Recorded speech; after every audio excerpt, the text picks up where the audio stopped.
Hi everyone, I'm Cassie Garcia. I am a childbirth educator through Gentle Birth. I'm a mom of one little 14-month-old boy and expecting our second. And I just want to give you a few little tips about beginning breastfeeding, tips for that 4th trimester. I'm going to tell you what I mean here in a minute. So first off, I want to start out by saying I am not your doctor, I am not your pediatrician, and I do not want to replace them in any way. These are very general tips that apply to most everybody, but if there are any special circumstances I'm not aware of, your circumstances, so please listen to your doctor and your pediatrician. But don't feel bad about asking questions and getting more information. So that is actually my first tip. Rule number 1 for breastfeeding: no feeling guilty. Just don't do it. If you're leaving your child in a back room starving and never feeding them, yes, feel guilty. But if you are the mom that's on here because you are trying and you are thinking ahead maybe about your upcoming birth, or you have a child that you're breastfeeding, or you're thinking about it in the future, if you're working to provide for and feed your child, don't feel guilty because you think that maybe you could have done something better. We all have that feeling, that mom guilt. We all have it. We all have fought that feeling. So I'm just going to throw that out there. Rule number 1, no feeling guilty. None. So if anything I say is something that you have or haven't tried and think that maybe you should have done, just stop there. Just general tips to help you out or somebody that you know. So my next tip is 2 things that make the biggest difference in your breastfeeding journey: education and support. And the more you can have of both of those ahead of time, the better start that you can have. Education. There are sources all over the place for breastfeeding. There are resources everywhere. One thing I really recommend is The Womanly Art of Breastfeeding by La LHA League, and they are fabulous. And oh my goodness, it's a big book. Don't get overwhelmed. I actually listened to the audiobook for free on an app called Hoopla that I just used my library card from our public library. But this would not all apply to you. It's arranged by age of the baby, so you might start out just reading the first part or skimming through it. There's common problems, common questions that women from all over the country have had, and maybe something that you would relate to as well. They also divide it by if you are, there are tips specifically for women who only feed their baby on tap, or who exclusively pump, or anywhere in between. Maybe you're staying home, maybe you're going back to work, but this has so many great tips. All kinds of questions that you might think you're the only one who's had that question. You're not, I promise. There are so many different circumstances, but I promise somebody has had the same question. So as far as support, we all want our family's support. We all want to know that our moms and our sisters and our brothers and our aunts and uncles, grandparents and husbands, spouses, we want them to be supportive. And I hope that you have a supportive family, and I know that's unfortunately not always the case. But I am going to say, even if you do have a wonderful mom or grandma or aunt or someone who had a great breastfeeding experience and they're supporting you, remember that your experience may not be just like theirs, and that doesn't mean that you're failing. That may mean your experience is not fitting with theirs. They may not have the information that you need, and you may need to get some information and some support from some other places too. So I hope you have the support of your family. But know that if you don't, it's okay. You can do it anyway. A lot of people have. There's a lot of support in most communities. There are meetings held all over the place. If you live local to me, I can hook you up with some really great ones that meet every month, no matter what form of breastfeeding, whether you are starting out or getting ready to start out, or you're nursing a 2-year-old, or whatever your experience is right now. They have a really great support group that meets in person. And there are also all kinds of online support. I know that I found myself just scrolling through Facebook groups and forums online, and there's just so many that I can share links with you if you're interested. And they're really great.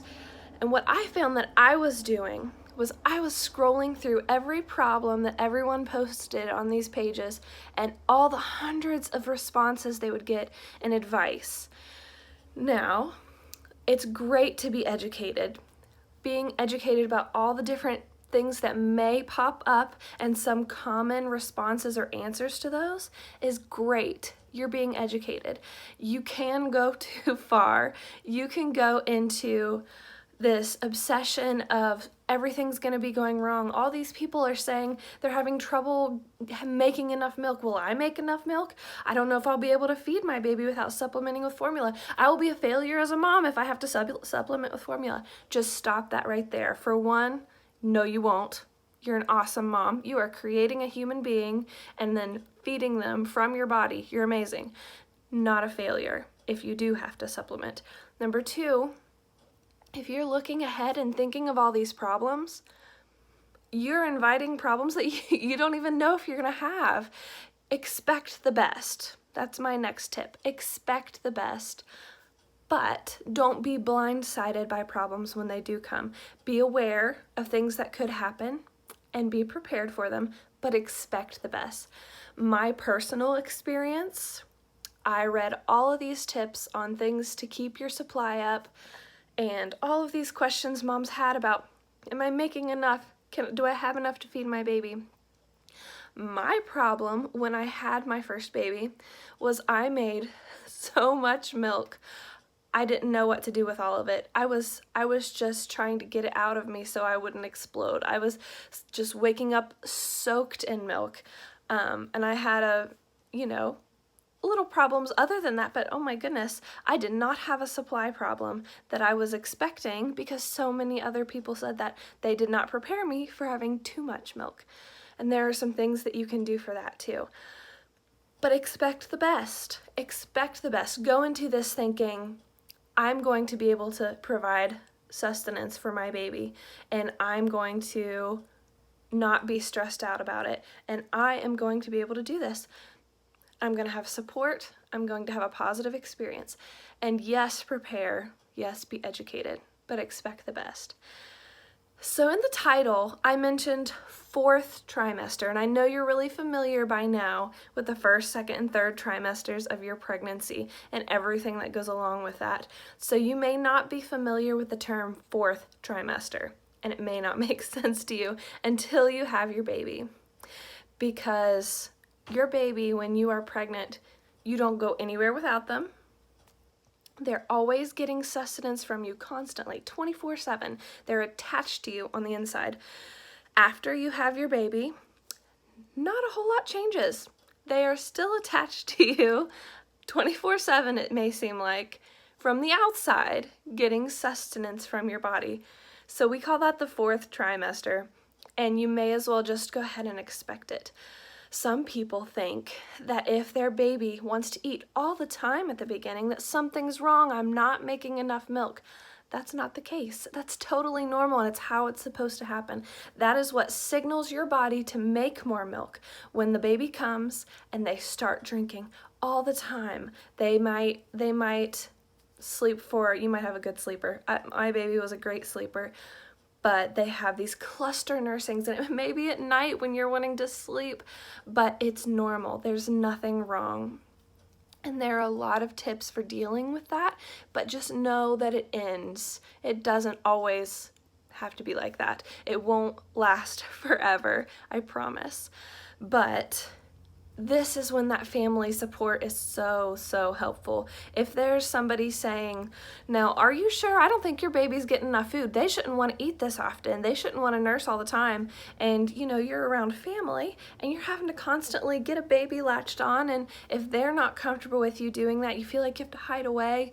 That is a difficult time. And it's something that every person, every woman, every mom has to deal with when they get there. And I can't tell you how to deal with that, but I can tell you that it's a normal problem. But also know a lot of the generation before you may have formula fed. They may be used to a different way. So, and that's not a bad thing, but they don't understand because breast milk digests much faster and easier for your baby. It's created exactly for their digestive needs and it goes through them quicker. Whereas formula is still great, you're still feeding your baby, but it takes their body longer to digest it. So yes, they may go a little bit longer between feedings if they're formula fed rather than breast milk. So family that has that experience may look at you feeding your baby all the time and say, something's wrong. And you can look at them and say, it's okay, nothing's wrong. And be confident in that. So I just want to make you aware that some people may be making those kind of comments, and I hope that you have a supportive family. That's such a big deal, but if you don't, it's okay. And please, please find that support somewhere else, whether it's a community event or whether it's online even. There are moms up all night all over the world who can talk to each other at the same time. And it's that the way that the internet has brought us together is just fabulous for those of us who don't maybe have a really supportive family in this area. And you can still do it. And I know that these nights are long at the beginning, but just know they won't last forever. They will not last forever. I also wanted to point out that weight loss before weight gain when your baby is first born is completely normal. It's completely normal. So think of a smiley face. I want you to think of a smiley face. Okay, so your baby is born and they immediately weigh the baby. Or hopefully they give you some time to bond and breastfeed and get your experience there at your birth. And then they weigh your baby. And that you have this, everybody asks, so how much did your baby weigh when they were born? So you have that like ingrained in your mind. And then they continue to weigh the baby in the next few days as you stay at the hospital. And then maybe if you have to come back, maybe they have a touch of jaundice or they're checking their bilirubin counts. They're asking you to come back in the next day or two.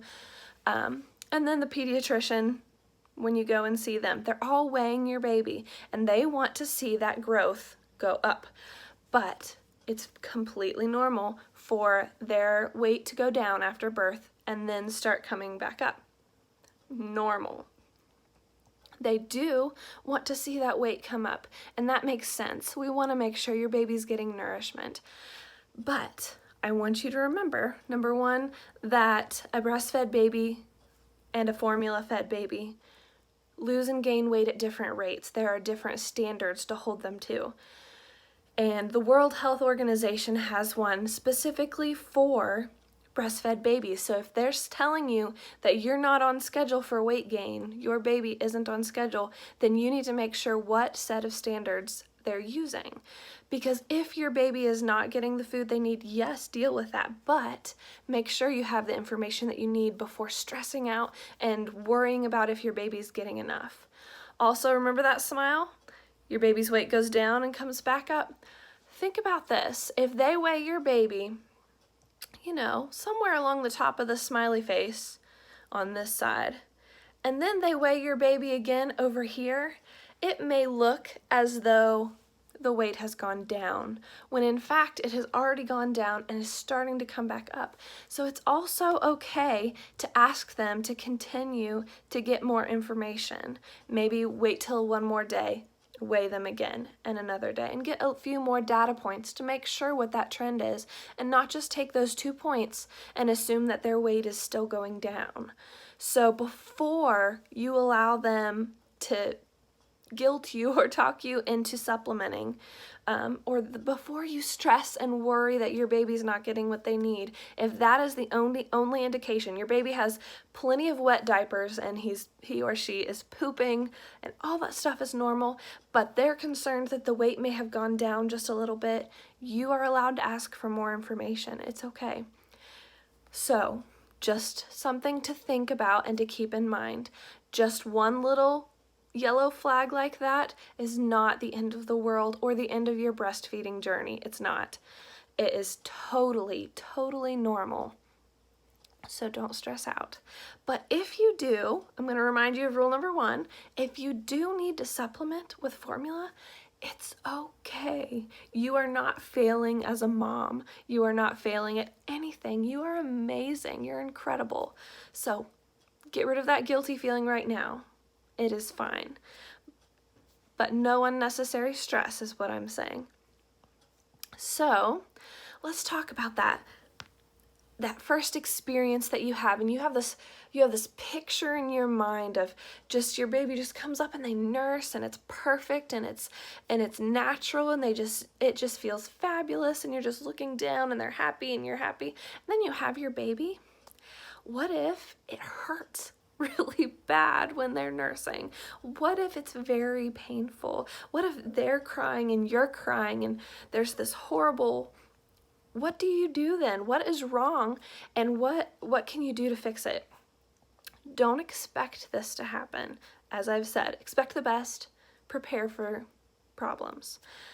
But if you have a really painful experience, first of all, the first few nursing sessions, if you've given birth, then you're getting some more cramps and more contractions, basically getting your uterus back in place. And every time your baby nurses, it releases oxytocin in your body, and that release of oxytocin is causing more contractions and more cramps. So yeah, it's a little painful for everybody at first, and every pregnancy and every experience is different in that way, but that is normal, and that does not last long for most women.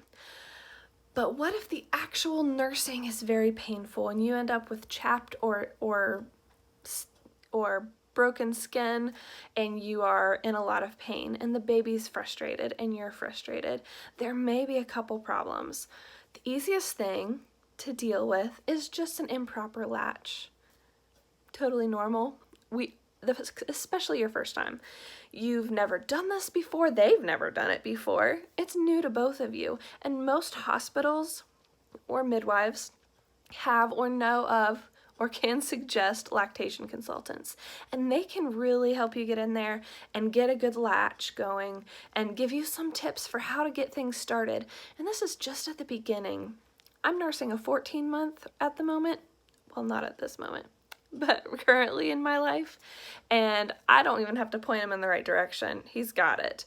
And it did not take him very long to really get good at that. But the beginning was difficult, getting us both in a position that was comfortable, and that's okay. It's normal that's difficult at first. It doesn't always come as naturally as your mind wants to think it does, and that's okay. So getting a good latch, and I'm not going to talk right here about specific latches and how you know you're getting a good latch. There are a lot of great videos, there's a lot of great support, but getting a real life person in there looking at what you're doing and saying, okay, let's try this different hold. Let's put the baby, let's lean you back, let's do, all of there's so many great tips that they can tell you in person. So I really suggest getting a great lactation consultant if you're having any pain at all. Let's say that you're getting a great latch, but the baby doesn't seem to be getting milk out very well, and it's still really painful for you. Another thing to consider is that your baby may have lip or tongue ties, and this is also very common. Unfortunately, it's not something that your doctor, your pediatrician, or even your lactation consultant may be able to recognize. There are specialists specifically for this field, lip and tongue tie, that can see if they're having this problem and address that problem. And it might not be something that's super close to you. I know in our area we have to travel a little way if you have this problem to see somebody specifically for that. And a lot of times doctors, pediatricians, or lactation consultants will take a quick look and at their lip and their tongue and say you're fine, but it may not be a very extreme case, and so it might not be really evident to them. So if you know things aren't quite right when you've tried and you've got a good latch and things are still painful, it should not be painful at that point. After it's been some time, a week, 2 weeks, and you're still in a lot of pain or having trouble with your baby gaining weight, it may be a lip or tongue tie. Their tongue, in order to get milk, has to come up and down, as well as forward and back. And if there is too much skin connecting that tongue, that muscle has come too far out, then they can't get the proper leverage to get the milk out efficiently. And that can very well cause pain for you and trouble getting the milk out for them. So, what can you do about it? Definitely find a lip or tongue tie specialist. And every area is different in where you can find those. But that is definitely something to try out if you're having pain. And don't expect it, but be prepared and have an idea if it comes to that there's an answer. You don't have to give up. You can still get through that and work through that. And I know moms who have just stuck through it, and even with a baby that may have had a lip or tongue tie, they've made it work. And they can use some things like maybe a nipple shield might get them a better latch, easier for their baby. There are some moms that have just said, I'm going to still feed my baby, but I'm just going to pump and feed them with a bottle to save me some pain. That's an option too. You're still giving your baby great nutrients. But I will tell you that feeding in person allows your body a little bit more communication. If your baby is starting to come down with something, then the saliva on your body, it creates a communication where your body says, oh, I'm going to make this antibody, I'm going to create this immunity, and I'm going to put it in the breast milk. And your baby is able to receive some immunity for that condition, or if they're catching a cold or whatever. Or if you've caught one, then you can help keep them from catching it as easily. You're passing those immunities on to your baby. So there's a little bit more communication, but if you're exclusively pumping, that's not something you should feel bad about. You are still giving your baby amazing nutrients. So let's say that you're concerned about your supply, you're not sure if you're making enough, and so you're pumping, and you've got this great pump, maybe somebody gave it to you, maybe somebody recommended it, you got a fancy hospital grade, and you try to pump and you're not getting a whole lot. It's okay. Maybe you pump for like an hour and you get 1.5 ounces and you're so discouraged. Don't be. Totally normal, and your baby is better than any pump at getting milk out of you. So do not assume that what you've pumped is the only milk that is in there. The pump just does not get the milk out of your body. It doesn't empty the breast. So that is not all the milk that you're making. A lot of people, to try to increase supply, will feed their baby, nurse their baby until they're done. Maybe you just do one side and then later do another, or you switch sides. And then you've got the baby settled, maybe they're sleeping or someone else is holding them, and then you pump a little from each side. And after you fed the baby, if you have anything left in there, that's amazing. And the more you do that, you might get like 1/2 ounce the first time, and still the second time, and the third time, and maybe day 2 or 3 you're getting like 3/4 of an ounce. That's amazing, and you can be storing that away and freezing it for a rainy day. There's a lot of storage options, but just remember that it's supply and demand. So the more demand there is for your milk from your baby or the pump or both, the more your body is going to make. So that is the problem with supplementing. When we say, I want to continue breastfeeding, but I'm going to supplement just a little bit of formula because they say they're not getting enough, or I'm worried they're not getting enough. So you supplement, that's a little bit less that you're demanding from your body. So it's going to make a little bit less. And you supplement more because you're worried about them not getting enough. And then your body makes a little bit less because you're feeding your baby less of your milk. So, not saying that you should not supplement, but if you do, I would use that time to pump and try to keep that supply going up if you want to continue your breastfeeding journey.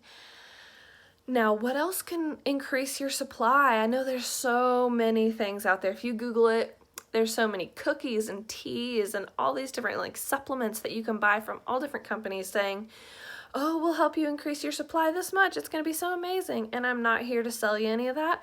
And I'm not here to say whether any of them work or not. I've seen both. I've seen people that rave about a certain thing, and I've seen people say that it didn't do anything for me. So you're welcome to try. And there are a lot of things out there. I will say that one thing that is a surefire way to decrease your supply is not getting enough water, not hydrating enough. Hydration is important. So a normal human being needs about half their body weight in ounces of water. You are not normal. You are superhuman because you are amazing. You created a human. You're feeding, sustaining that human. You need a little more than what a normal human needs at that time. So if you're getting half your body weight in ounces of water, up to 100 ounces is the normal. Take that up a notch. Make sure you're getting that much at least, plus some, so that your body's able to do what it needs to do. Hydration is important for so many body functions, breastfeeding including. So drink your water. I know I always have a water bottle next to me, and I don't know about you, but as soon as I sat down at the very beginning, sit down, get the baby latched, and you're all like comfy, and then you realize you are dying of thirst. It's like it just sucks all the moisture out of your body, and you're like, who can get my water bottle because I left it on the table? So have it there, and that's great when you have a supportive spouse or partner. They can kind of help you have some snacks because you might be hungry too. And a water bottle always handy there. Very important. So, hydration. Also, your blood sugar balance and gut health, part of your whole body functions, also impact your ability to make breast milk. So, keeping your blood sugar balance and keeping all of that microbiome, that gut health in check is a huge deal. So, some other things that you can look into. And then there's the questions. Okay, I'm drinking lots of water. Can I have my coffee? Can I have my coffee with caffeine? Or can I drink some alcohol every now and then? Will it hurt my baby? And I'm not here to be your doctor or tell you one way or the other, but I will say if it's out of your blood, it's out of your milk is the tip to remember. So if you've gone out and had a drink and you're home and you're fine and there's nothing left in your blood, like you just had a sip or you just had, don't worry too much about things. It is not as big a deal as what some people might make it. Caffeine, I have heard some people say that if they drink something with caffeine, then their baby ends up being gassy the next time they feed them.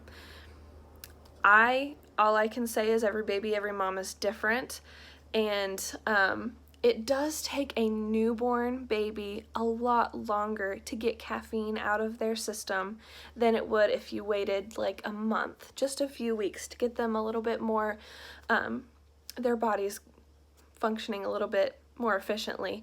And I started like I said, this is my personal opinion. I did drink some caffeine after my baby was about a month old. And I read that caffeine is out of your blood system in 3 or 4 hours, usually, most of it. And so whatever would end up in my milk would be out of it mostly within 3 or 4 hours. So I started making myself some coffee, feeding my baby in the morning. And right after I fed him, I would go ahead and get my cup of coffee and drink it. So it was right after I fed him, and there was at least, hopefully, a couple hours where I wasn't nursing again. And it got some time for the caffeine to kind of dissipate a little bit out of my system. And then I fed him, and he never had any problems, and I just kind of stopped worrying about it. It's not one of those things that bothers everybody. So kind of a hit and miss kind of thing. It's kind of what you want to try. But I will say there are a lot of people who've said caffeine makes their babies gassy, so just be aware of that as a possibility. So, my final point is the exact same as my first point. Don't feel guilty. Resist the urge to feel guilty. This is a time when you are very sensitive emotionally. You've just had a baby, your hormones are going everywhere. It's difficult for anyone. And you want to do the very, very best that you can. And you always are going to feel like maybe I just didn't do enough. Maybe I fell short just a little bit. Resist that urge, because we are all doing the best we can, and we're not all going to have the same experiences. And if you end your breastfeeding journey earlier than you wanted, it's still okay. If you breastfed your baby for a week, celebrate that week. You are amazing. If you made it to a month, that is incredible. If you continued on till they were 4, awesome, amazing. Resist the urge to feel guilty or the urge to judge other moms for not having the same experience as you, because we all need a little grace and we're all doing the best we can. So, thanks for watching. I hope this was helpful. Let me know what you think, what your experiences are, if there's any other way that I can help you. So have a great day and good luck.